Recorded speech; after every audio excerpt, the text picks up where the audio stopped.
नमस्कार, सुप्रभात। आपका बहुत स्वागत है इंडिया वॉइस पे। मैं हूं आपके साथ समृद्ध मिश्रा। बुलेटिन की शुरुआत करते हैं पहली खबर के साथ। प्रधानमंत्री नरेंद्र मोदी ने कहा, सांसद और सदन का यह सत्र इस बात पर केंद्रित होना चाहिए कि वे क्या सोचते हैं, क्या करना चाहते हैं और देश के लिए आखिरकार क्या करने जा रहे हैं।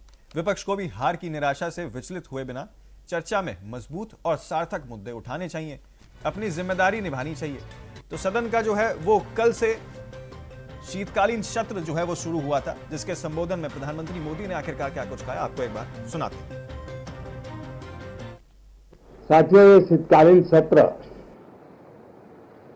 ये सिर्फ कोई रिचुअल नहीं है। राष्ट्र को प्रगति की ओर तेज गति से ले जाने के जो प्रयास चल रहे हैं, उसमें ऊर्जा भरने का काम ये शीतकालीन सत्र भी करेगा, ऐसा मेरा पूरा विश्वास है। भारत ने लोकतंत्र को जिया है, लोकतंत्र के उमंग और उत्साह को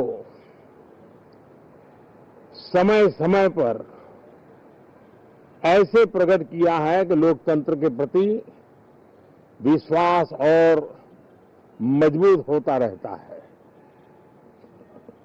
गत दिनों बिहार में जो चुनाव हुए, उसमें भी मतदान के जो विक्रम हुआ है, वो लोकतंत्र की सबसे बड़ी ताकत है। माताओं बहनों की जो भागीदारी बढ़ रही है, ये अपने आप में एक नई आशा, नया विश्वास पैदा करती है।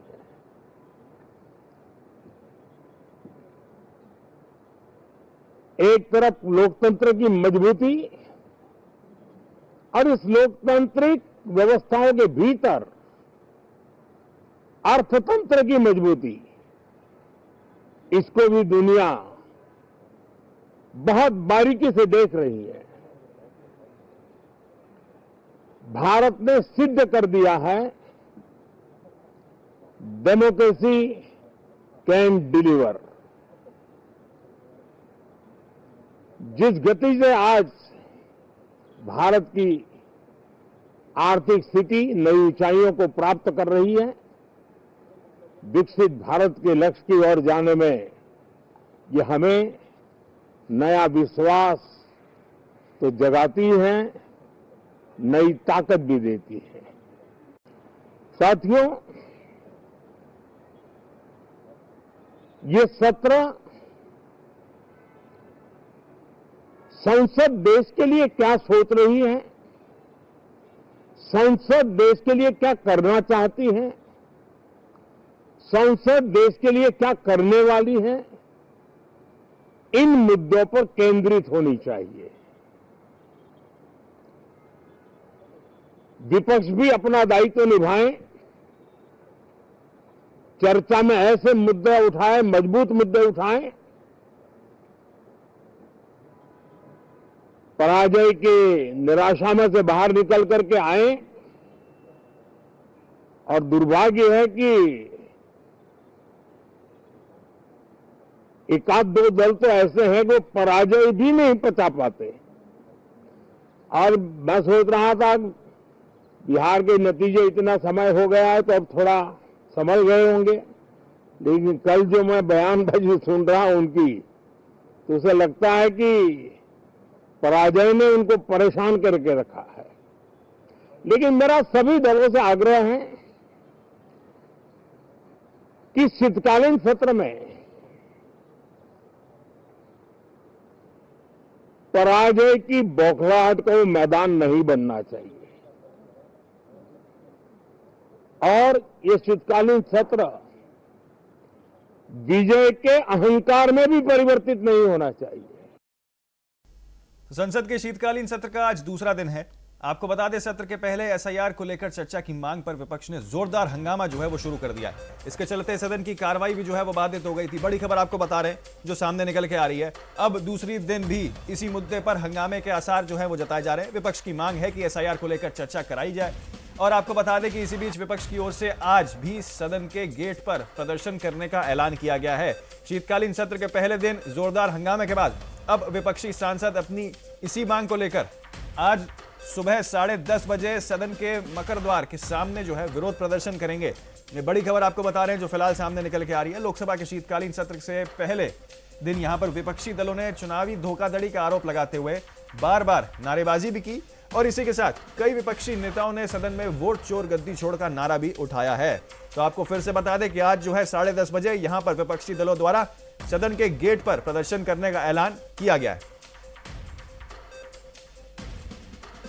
शीतकालीन सत्र का आज दूसरा दिन है, जिसके बाद आज भी हंगामे के आसार जो है वो देखने को मिल रहे हैं। अनुमान लगाया जा रहा है कि आज भी हंगामेदार जो है वो हो सकता है। आपको बता दें कि कल जो है लोकसभा कई मर्तबा स्थगित की गई थी, लेकिन उसके बाद अब आज शीतकालीन सत्र के दूसरे दिन जो है यहां पर विपक्ष की ओर से प्रदर्शन का ऐलान किया गया है। बड़ी खबर आपको बता रहे हैं एसआईआर को लेकर, वोट चोर को लेकर, वोट चोरी के मुद्दा लगातार विपक्ष यहां पर उठाते हुए नजर आ रहा है। और इसी के बीच आपको बता दें कि आज 10:30 बजे वोट चोर गद्दी छोड़ के नारे के साथ यहां पर विपक्ष प्रदर्शन करते हुए नजर आ सकता है।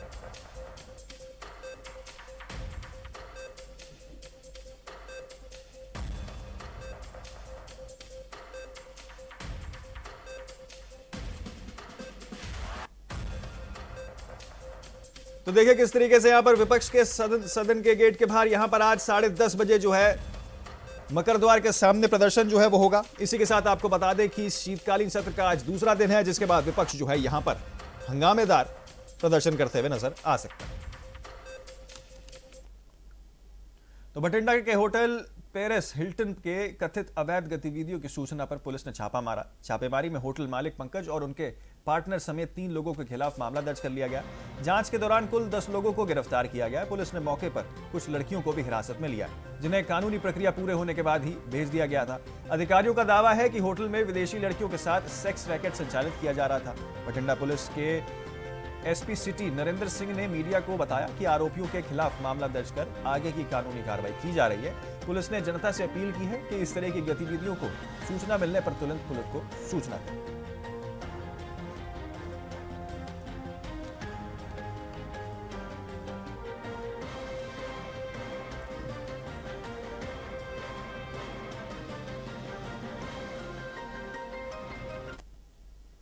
बठिंडा की पीआरटीसी और पंजाब बस के कच्चे कर्मचारियों का धरना चौथे दिन भी जारी देखने को मिला है, जिसके कारण बस सेवाएं बाधित रही। धरना प्रदर्शनकारियों का कहना है कि उनके लंबित मांगों को किलोमीटर स्कीम वाली बसों को बंद करना और कच्चे कर्मचारियों को स्थायी करना शामिल है।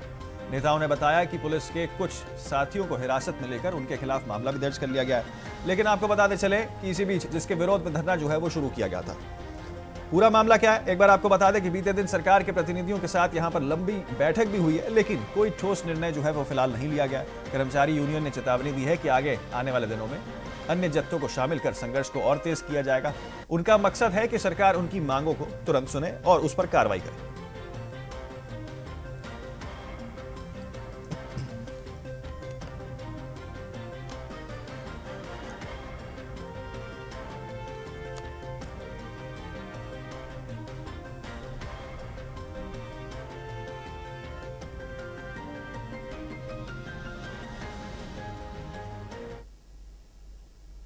तो रदासपुर के पुराना शाला क्षेत्र के दाऊवाल मोड़ पर 2 आरोपियों और पुलिस के बीच एनकाउंटर हुआ। पुलिस की जवाबी कार्रवाई में दोनों क्रिमिनल्स घायल हो गए हैं। उनके कब्जे से 2 पिस्टल और एक काले बैग में ग्रेनेड बरामद हुआ है। घायल अपराधियों की पहचान नवीन और कुश के रूप में हुई है। उन्हें इलाज के लिए सिविल अस्पताल ले जाया गया। एसपी युवराज सिंह ने मौके पर पहुंचकर मामले की जांच की है। फॉरेंसिक टीम और बम डिस्पोजल स्क्वाड भी घटनास्थल पर तैनात किए गए हैं। बताया गया है कि दोनों आरोपी पहले ही सिटी पुलिस स्टेशन गुरदासपुर पर ही ग्रेनेड अटैक में शामिल थे। पुलिस मामले की गहनता से यहां पर जांच कर रही है और संभावित अपराधियों की भी तलाश जारी है। जिथे ਅਸੀਂ ਖੜੇ ਆ ਇਹ ਪੁਰਾਣਾ ਸ਼ਹਿਲਾ ਐਸਐਚਓ ਦਾ ਏਰੀਆ ਹੈਗਾ। ਇੱਥੇ ਕੱਲ ਆਲਰੇਡੀ ਜਿਹੜੇ ਸਾਡੇ ਕਿਉਂਕਿ ਪਿਛਲੇ ਕਾਫੀ ਦਿਨਾਂ ਤੋਂ ਲਗਾਤਾਰ ਜਿਹੜੇ ਸਰਪ੍ਰਾਈਜ਼ ਨਾਕੇ ਜਿਹੜੇ ਆ ਉਹ ਚੱਲ ਰਹੇ ਸੀਗੇ ਔਰ ਪਿਛਲੇ ਦਿਨੀ ਤੁਹਾਨੂੰ ਪਤਾ ਹੈ ਕਿ ਗੁਰਦਾਸਪੁਰ ਦੇ ਵਿੱਚ ਜਿਹੜੀ ਇੱਕ ਘਟਨਾ ਵੀ ਹੋਈ ਉਹਦਾ ਕਰਕੇ ਸਪੈਸ਼ਲ ਨਾਕਾਬੰਦੀ ਵੀ ਚੱਲ ਰਹੀ ਸੀਗੀ। ਸੋ ਰਾਤੀ ਇੱਥੇ ਜਿਹੜਾ ਹੈਗਾ ਉਹ ਐਕਸਚੇਂਜ ਆਫ ਫਾਇਰ ਹੋਇਆ ਹੈ, ਜਿਹਦੇ ਵਿੱਚ 2 ਜਣੇ ਇੰਜਰਡ ਹੋਏ ਨੇ ਹੁਣ ਤੱਕ ਔਰ ਉਹਨਾਂ ਨੂੰ ਹਸਪੀਟਲਾਈਜ਼ ਕਰਾਇਆ ਗਿਆ।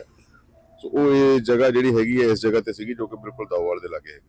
ਕਿਹੜੇ ਨਾਂ ਕੀ ਨੇ? ਇਹ ਦੋ ਬੰਦੇ ਸੀਗੇ, ਇਹਦੇ ਵਿੱਚ ਇੱਕ ਨਵੀਨ ਨਾਮ ਦਾ ਵਿਅਕਤੀ ਪਤਾ ਲੱਗਿਆ ਤੇ ਕੁਸ਼ ਨਾਮ ਦਾ ਵਿਅਕਤੀ ਪਤਾ ਲੱਗਿਆ, ਬਟ ਅਜੇ ਫਿਲਹਾਲ ਜਿਹੜੀ ਹੈਗੀ ਉਹਨਾਂ ਦੇ ਕੋਲੋਂ ਬਾਕੀ ਪੁੱਛਗਿੱਛ ਜਿਹੜੀ ਹੋਊਗੀ ਜੀ। ਕਿਹੜੀ ਅਜੇ ਤੱਕ ਇਹ ਅਜੇ ਤੁਹਾਨੂੰ ਕੁਝ ਨਹੀਂ ਦੱਸ ਸਕਦੇ ਕਿਉਂਕਿ ਸਾਰਾ ਪਾਰਟ ਆਫ ਇਨਵੈਸਟੀਗੇਸ਼ਨ ਹੈਗਾ ਜੀ, ਕਿਉਂਕਿ ਰਾਤ ਉਹਨਾਂ ਦੀ ਹਾਲਤ ਨੂੰ ਦੇਖਦੇ ਹੋਏ ਜਿਹੜਾ ਹੈਗਾ ਆ ਉਹਨਾਂ ਨੂੰ ਇਮੀਡੀਏਟਲੀ ਹਸਪੀਟਲਾਈਜ਼ ਕਰਵਾਇਆ। ਉਹ ਅਜੇ ਅਸੀਂ ਮੌਕੇ ਦੇ ਉੱਤੇ ਆਏ ਆ ਜੀ ਸਰ, ਇੱਥੋਂ ਅਸੀਂ ਜਿਹੜਾ ਹੈਗਾ ਆ ਉਹ ਸਾਡੀ ਫੋਰੈਂਸਿਕ ਦੀ ਟੀਮ ਵੀ ਆ ਰਹੀ ਆ, ਔਰ ਫਿਲਹਾਲ ਜਿਹੜਾ ਹੈਗਾ ਇਹਦੇ ਵਿੱਚ ਇੱਕ ਸਾਡੀ ਅਸੀਂ ਜਿਹੜੀ ਉਹ ਬੀਡੀ ਟੀਮ ਵੀ ਬੁਲਾਈ ਹੈ।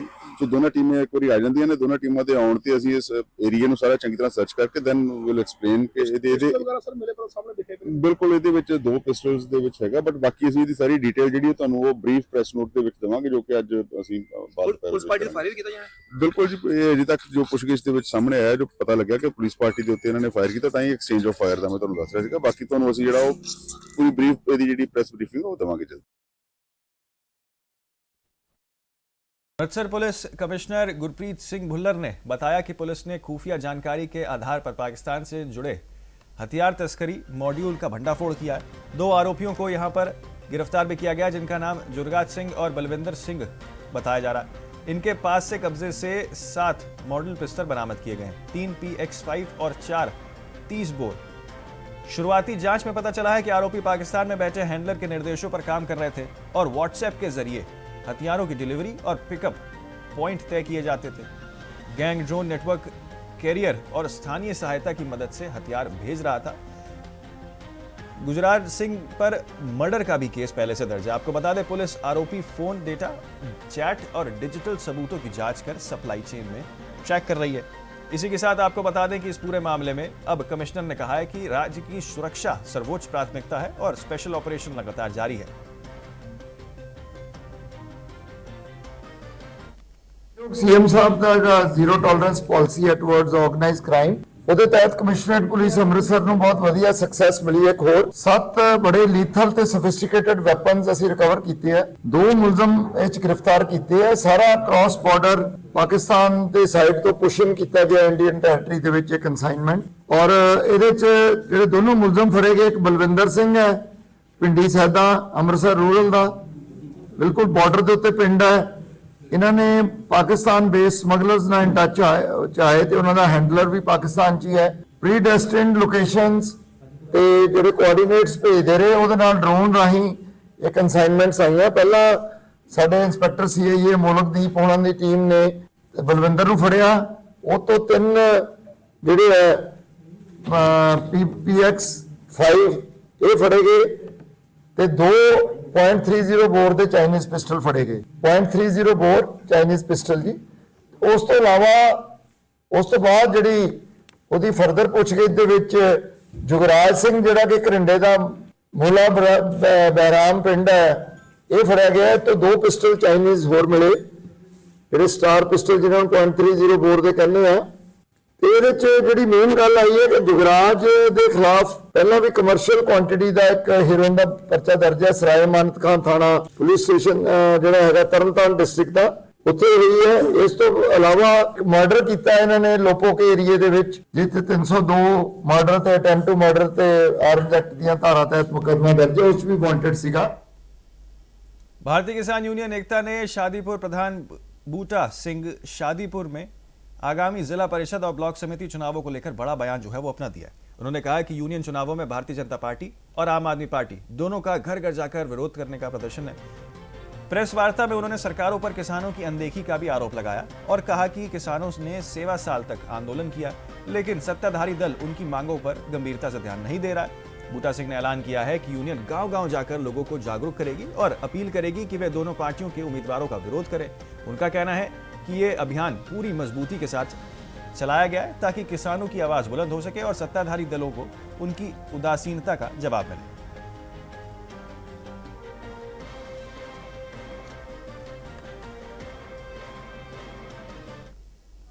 ਅਸਲ 'ਚ ਇਹ ਮੇਰੇ ਮਨ 'ਚ ਹੀ ਗੱਲ ਸੀਗੀ ਬਈ ਜਿਹੜੀ ਵੀ ਸਰਕਾਰ ਬਣਦੀ ਹੈ ਵੋਟਾਂ ਲੈ ਲੀਆਂ ਤੇ ਵੋਟਾਂ ਲੈ ਕੇ ਤੇ ਬਾਅਦ 'ਚ ਪਬਲਿਕ ਆਵਾਰਾ ਜਿਵੇਂ ਆਪਾਂ ਛੱਡ ਦੇਣਾ, ਸੁੰਨੇ ਹੋ ਗਏ ਲੋਕ, ਕੋਈ ਮਸਲਾ ਹੱਲ ਨਹੀਂ ਹੁੰਦਾ।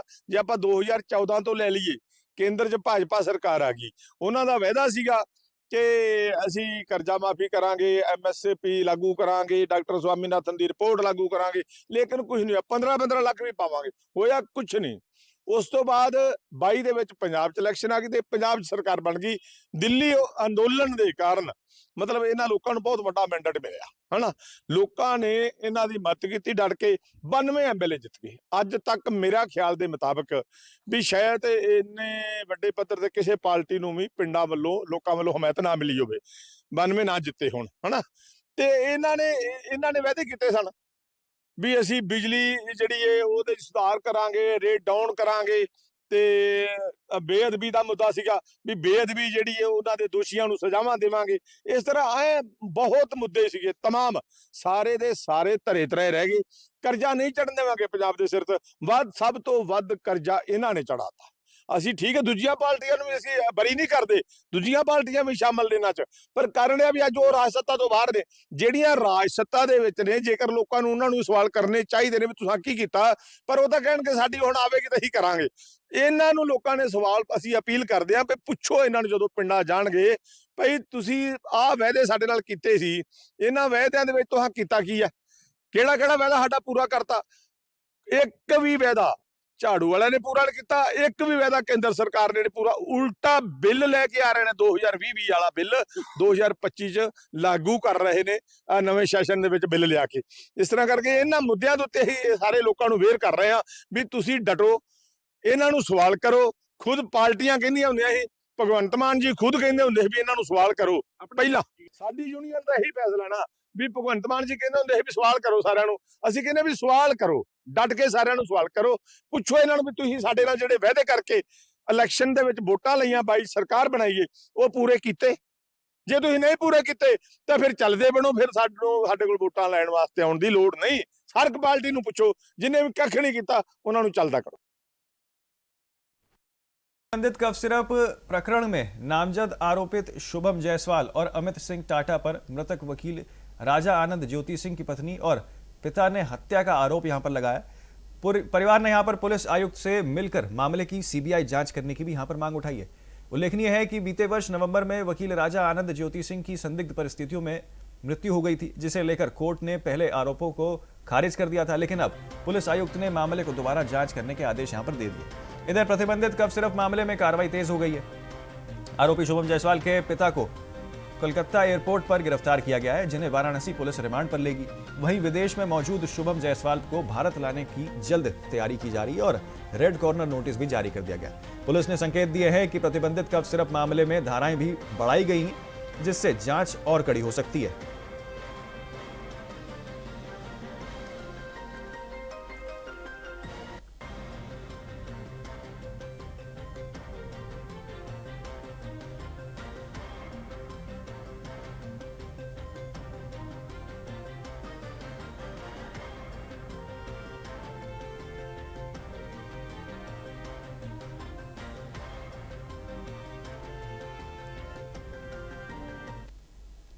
सूचनाएं प्राप्त हुई थी और उसमें फर्मों के नाम दिए हुए थे जौनपुर में जो संबंधित हैं। अभी जैसे कि आप जानकारी है कि 18 लोगों के ऊपर FIR दर्ज कराई जा चुकी है। इसमें जो है सैली ट्रेडर्स रांची झारखंड की कंपनी थी, उनके द्वारा जौनपुर में स्थित मेडिकल प्रतिष्ठानों को जो है कोडिन युक्त कफ सिरप फेंसिडिल की सप्लाई की गई थी। उसके सापेक्ष में जांच की गई और जांच करके विधिक कार्रवाई की गई है। क्या इस वित्तीय वर्ष में ही इतना ये खरीदारी की गई, पिछले वित्तीय वर्ष में भी? कुछ फर्मों के 2023 से खंगाले गए हैं और कुछ फर्में अभी इसी वित्तीय वर्ष के हैं, तो ये मतलब 2023 से लेकर के अब तक हैं। लेकिन इसमें मोस्टली 2-3 फर्में थी जो 2023 से काम कर रही थी और अभी 2025-26 के टेन्योर में ज्यादा काम हुआ था। तो तब के लोग जो कर्म अधिकारी थे इस विभाग में, क्या उनको पता है कि इतनी बड़ी खेप जौनपुर से इसके ताल्लुक बताया जा रहा है बांग्लादेश और नेपाल तक? एक्चुअल में अभी तक जो हम लोगों ने इन्वेस्टिगेट कर पाए हैं कि इसमें सिर्फ पेपर पे ही क्रय विक्रय हुआ है, फिजिकली माल की अवेलेबिलिटी या डिस्ट्रीब्यूशन नहीं हुआ है, जो कि हम लोग जब निरीक्षण रेगुलर करते रहते हैं और निरीक्षण में जब मटेरियल नहीं मिलता है तो उसकी मतलब ताक झाक नहीं किया जा सकता था, इस वजह से पकड़ में नहीं आ पाया है। क्या इनके वित्तीय अभिलेख देखे गए, कैसे आपको पकड़ में आए?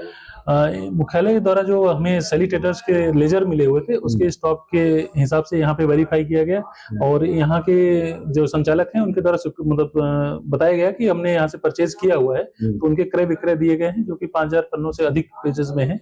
उसकी सब थाने में दी गई कार्रवाई चल रही है इसमें। इस बात और सामने जौनपुर के अलावा आसपास जनपदों से भी सप्लाई की जा रही है। अभी तक इन्वेस्टिगेशन चल रही है और हम लोगों के यहाँ जैसे रांची से जौनपुर में सप्लाई हुई, जौनपुर से बनारस, गाजीपुर और अन्य जनपदों में भी सप्लाई की गई, तो उसकी पुष्टि है। ये 14 लोगों के खिलाफ पहले ही एफआईआर आपके द्वारा कराई गई, अब कुछ फर्म और आए हैं, कुल कितने लोगों के खिलाफ एफआईआर? 14 लोगों के ऊपर पहले किया गया था, अभी जो है कल जो है 4 लोगों के ऊपर और एफआईआर किया गया है। इसमें स्कफ कप सिरप था जो 4 लोगों के ऊपर किया गया है, वो स्कफ कप सिरप था, वो कोडीन युक्त कप सिरप है, उसकी भी अवैध तस्करी टाइप में किया जा रहा था, उसे पकड़ने की गई। कुल 18 लोगों के ऊपर एफआईआर दर्ज हो चुकी है। इसमें कौन मुख्य सरगना है अब इस हिसाब से? अभी तक जो न्यूज के माध्यम से या आप लोगों के माध्यम से ही हमें पता चल रहा है कि मुख्य सरगना शुभम जायसवाल बताए जा रहे हैं। उसकी यहाँ फर्म थी? यहाँ पे नहीं थी, बनारस में, रांची में, अदर जगह थी। तो यहाँ सप्लाई होती थी? यहाँ उनके द्वारा ही सप्लाई की गई मोस्टली, मतलब टोटल जो हम लोगों ने कैलकुलेट किया था 42.5 करोड़ के, तो यही जौनपुर में किया गया। अभी जांच चल रही है, जाहिर सी बात है कुछ न कुछ जिसकी संदिग्धता आएगी उनके ऊपर विधिक कार्रवाई की जाएगी। अभी तक कुल वित्तीय वर्ष 24-25 में कितने की खरीद बिक्री की गई? लगभग 45 करोड़ के अप्रॉक्स। तो कितने फर्म है जो आपके रडार पे हैं? टोटल 18 पे तो अभी पंजीकृत कर दिए और 4-5 और हैं विवेचना के क्रम में, जो भी जुड़ते हैं, जिनके भी तार संलिप्त होते हैं इनके कार्रवाई, तो उनके भी विधिक कार्रवाई की जाएगी। जो भी सिरप का मामला चल रहा है वो कहते हैं कि ये अनलीगल नहीं है, बस इसका तरीका गलत है। एक्चुअल में तो कप सिरप ही है, उसको अगर जनता को दिया जाता या जो पेशेंट्स हैं, मरीज हैं, उनको दिया जाता तो वो सही था। एक नियम था जो प्रिस्क्रिप्शन ड्रग है, प्रिस्क्रिप्शन पे अगर बिक्री होती तो उसकी सही थी, लेकिन इसको प्रिस्क्रिप्शन बिक्री न करके, पेशेंटों को बिक्री न करके इसके नशे में दुरुपयोग किया गया है। यही मतलब इनका सबसे बड़ा घटक है। अभी तक तो हम लोगों के थ्रू नहीं, हम लोगों के यहाँ से जो भी सप्लाई हुई बनारस और गाजीपुर, चंदौली, जो भी डिस्ट्रिक्ट है सराउंडिंग्स में, इनके ऊपर बिक्री की गई। वो फर्दर जांच का विषय है, जांच में जो भी पुष्टि होती है उसके बाद एसआईटी आपको बताएगी चीजें। तो फिलहाल के लिए इस बुलेटिन में मेरे साथ इतना ही। मुझे दे इजाजत, लेकिन जल्द होंगे हाजिर और खबरों के साथ सिर्फ इंडिया वॉइस पर।